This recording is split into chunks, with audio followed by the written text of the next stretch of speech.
This story was submitted by Kayla. This is a true story that happened to my best friend and I a couple of months ago. My best friend Katie and I are both 22-year-old females, and we live together in an extremely small town in the Midwest. Katie was dating her boyfriend, Chaz, for almost 6 months, and they seemed to be really happy, but eventually word got back to us that he was cheating on her. Of course, she was absolutely devastated. After snooping around and talking to our friends in town, we were able to find out that he was meeting up with this other girl. After not much thought, we decided to catch him in the act. Probably the dumbest thing we could have done. We piled up into my car and set off to catch this cheater. Chaz lived in government housing in this really shady, drug-infested part of town. Next to the apartments on a hill was a Motel 6. We could park in the back parking lot and see perfectly right up to Chaz's front door without him being able to see us. This Motel 6, as you can imagine, was no Four Seasons. It was mostly just a large place to buy and sell drugs or pick up the occasional hooker. Katie and I don't do drugs or even smoke weed, but we do smoke cigarettes, so we cracked the window and lit up our cigarettes. Then, a short and stocky, well-dressed man steps out from the back of the hotel. We didn't really think much of it because people would step out back and smoke there. But as I watched him watch me, I noticed he didn't have a cigarette.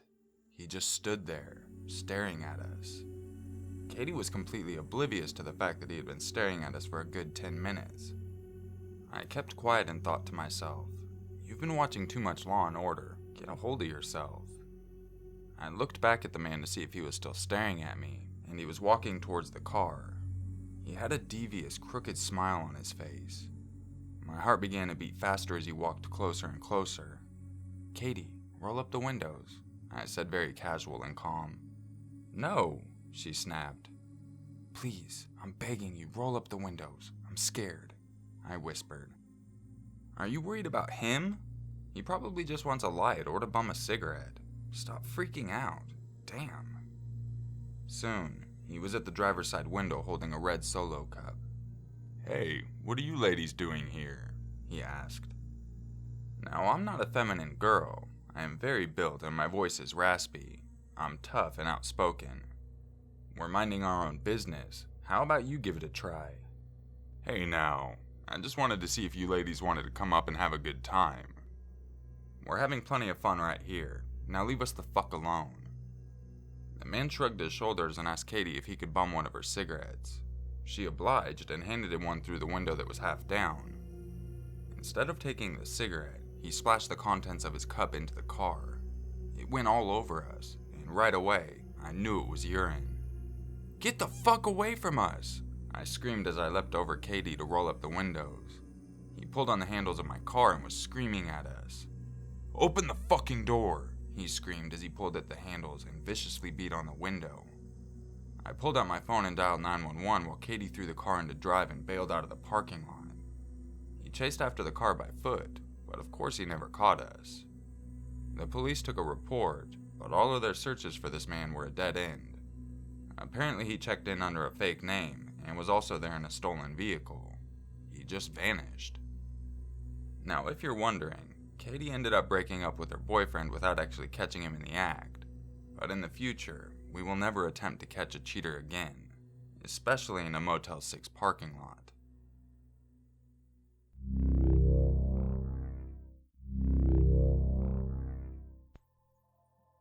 This story was submitted by Kayleen. These events took place 2 years ago when I was 20 and had just come home from college for the summer. I was home alone, house-sitting and taking care of the family dog while my parents were out of town.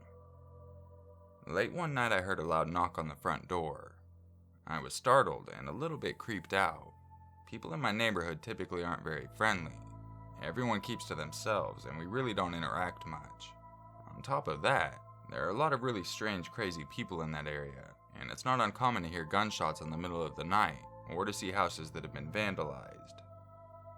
I was reluctant to open the door, so I just kinda waited and hoped whoever it was would go away. They didn't give up, however, and started knocking even louder. This went on for what felt like an eternity, and then I heard a man's voice shouting, "Please open the door, I need your help." If someone was in trouble, I felt obligated to help them. Stupid as it might have been, I cautiously opened the door a crack and peered out. I instantly recognized the man standing on my porch. I had seen him around the neighborhood several times, and he lived in an old rundown shack at the end of my street. I had never spoken to him, but something about him always made me nervous. He had dirty, tattered clothes, disheveled hair, and a wild expression on his face. I kept the door mostly closed, and through the crack asked him what he needed. He said, "Can I use your phone? It's really important." I thought this was weird and suspicious, but I just wanted to get rid of him as soon as possible, and I was a little bit afraid to tell him no. I agreed, and he started forward like he was going to follow me inside, but I shut the door and locked it, telling him that he had to wait on the porch. At this point, I knew something wasn't right about the situation. I was desperately trying to think of ways to get rid of him, when through the door, I heard his cell phone ring.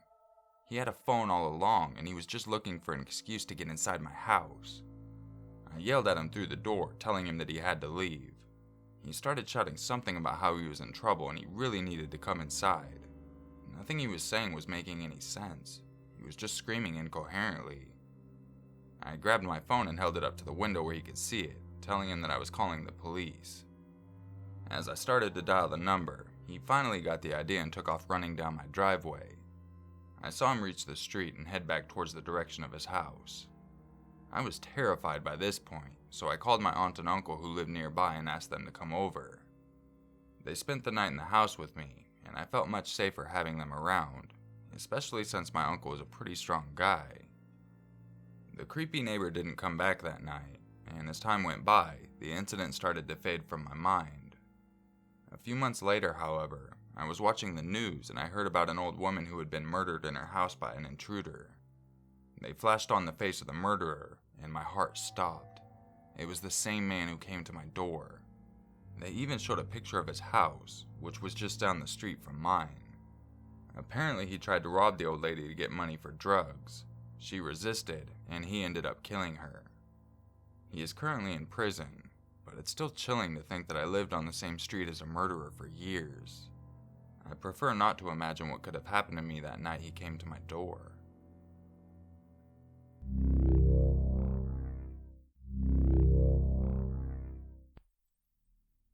This story was submitted by AJ.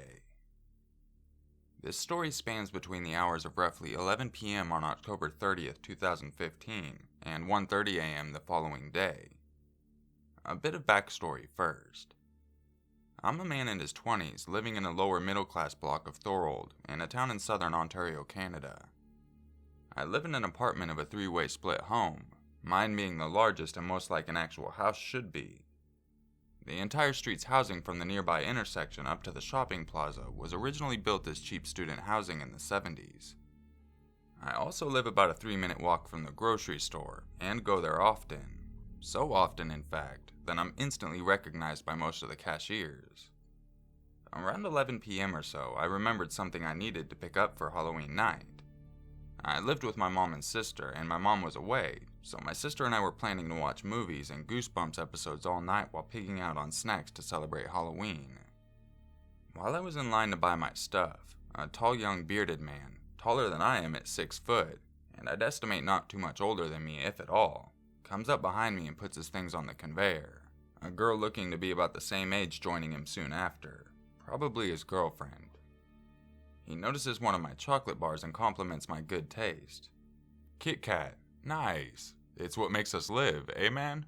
he remarked. He seemed a little out of it, but I smiled and agreed. I figured he was just being friendly and was a simple chocolate freak like me. The cashier on duty was a middle-aged man who works there often, and I know him by name, Steve. Steve began ringing up my purchases, and the guy behind me said something to him casually, and dropped a loud F-bomb right there in the store, but not in a hostile way.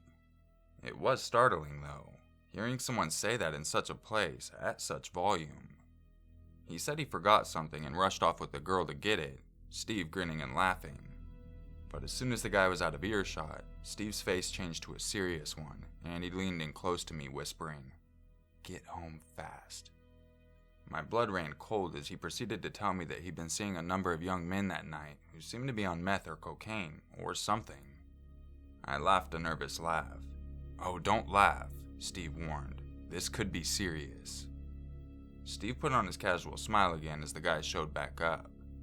I paid for my stuff and picked up my bags, outwardly keeping my cool with a friendly smile as I briskly walked out of the store, masking my paranoid fear as a cheerful bounciness.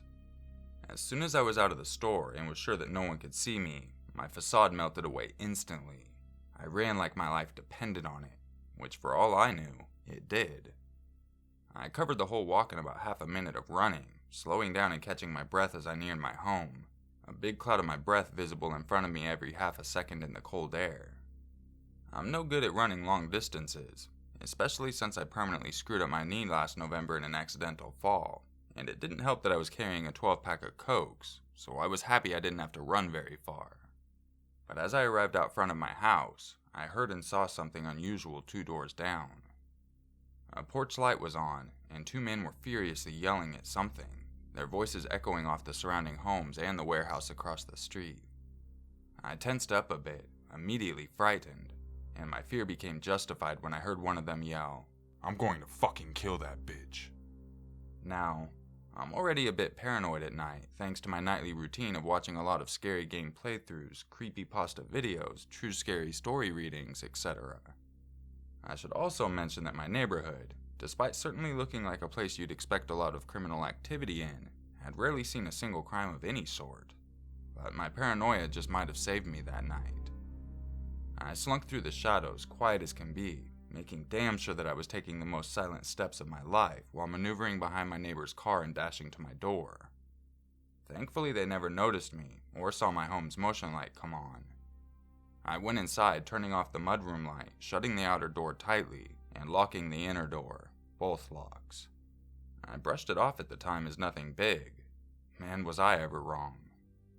A little under 2 hours passed, and as I'm sitting at my computer in my bedroom, chatting away with my friends, I heard a commotion outside. I was used to hearing people off in the distance yelling and whooping it up about something at random, or even just arguing in the dead of night. For some reason, it's a common occurrence in my town. But this time, it wasn't a distant commotion. It was a loud, violent, scary commotion, complete with horrified pain screams, coming from right outside my house, followed by the sound of my sister rushing around downstairs before running up to her room. It sounded like she'd been scared by whatever was going on.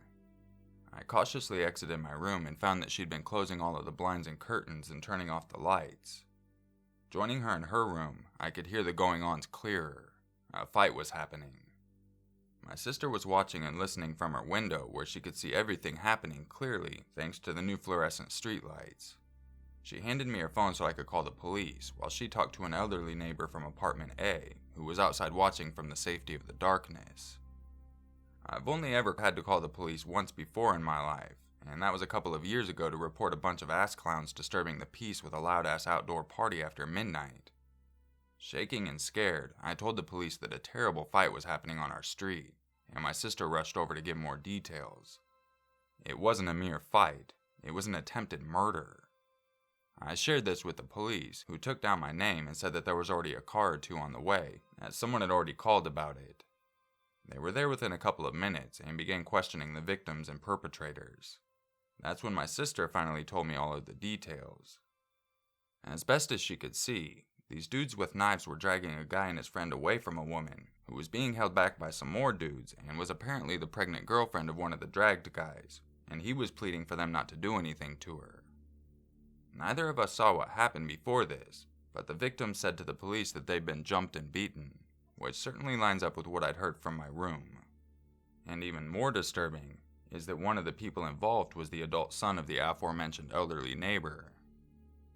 Maybe my binge watching of true scary story readings, many of which involved close calls with criminals and such, helped me escape being caught in the crossfire. Either way, I'd like to thank fine folks like B. Busta, Lazy Masquerade, Corpse Husband, Mr. Nightmare, and many others for making people's stories readily available, and as a result, giving me a heightened sense of awareness from listening to, learning from, and being scared by these stories. And I also made sure to thank Steve the next time I saw him. If he hadn't told me about what he'd seen and to run home, I'd have never suspected something was about to happen. I might have simply walked home, and due to this very different timing, ended up in serious danger.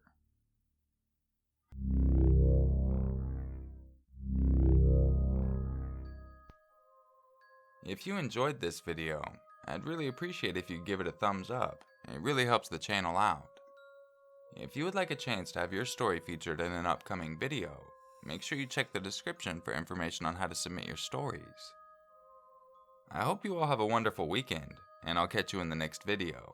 And just remember, it's always scarier if it's true.